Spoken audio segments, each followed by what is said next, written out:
बायको लाजत. अहो मला सांगा ना, मी तुम्हाला किती आवडते. नवरा: खूप खूप आवडते ग. बायको: असं नाही, खूप खूप म्हणजे किती, सांगा ना प्लीज.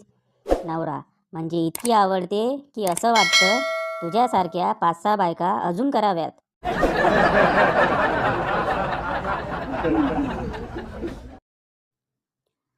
पक्याचा सासरा त्याला बेदम मारत होता. एक माणूस: अहो का मारताय त्याला.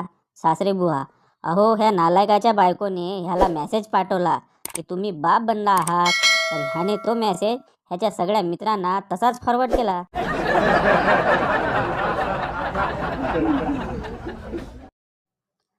बायको: ते शेजारच्या शिलाचे पती बघा, शिलाला महिन्यातून 10 दिवस कुठे ना कुठे फिरायला नेत असतो.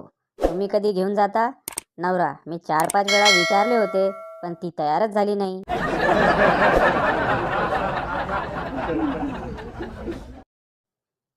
माझा एक मित्र काल सुजल्या चेहऱ्याने सांगत होता, संध्याकाळी बायकोने त्याला खूप म्हणजे खूपच धुतला. कारण अगदी साधंसंच होतं. त्याने उदबत्ती लावताना फक्त एवढंच म्हटले, घरातली पिढा बाहेर जावो, बाहेरची लक्ष्मी घरात येवो आणि घरच्या धन्याला उदंड आयुष्य लाभो.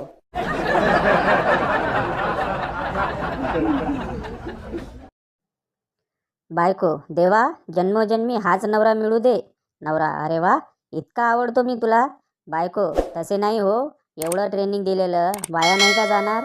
नवीन माणसाला परत कोण शिकवणार.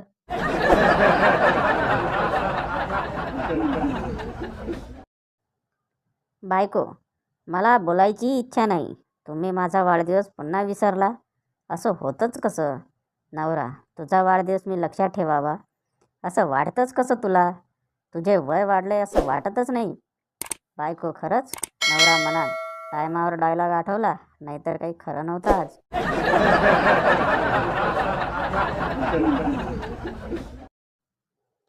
एक खवट सासू तिच्या सुनेला म्हणते, अगं ये बाई, हे काय बनवलं आहेस, जेवण आहे की शेण. सून पण तितकीच फाटक्या तोंडाची असते. ती लगेच म्हणते, अरे देवा, या बाईने सगळंच चाकलेलं दिसतंय.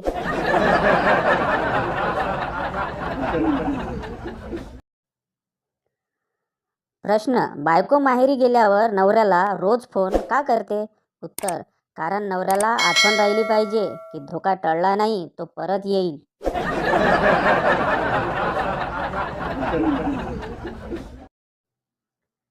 पत्नी: तुम्ही फक्त माझ्यासाठीच मसाला पान घेतलंय आणि स्वतःसाठी का बरं नाही घेतलं. पती: मी पान तोंडात नसलं तरी पण गप्प राहू शकतो.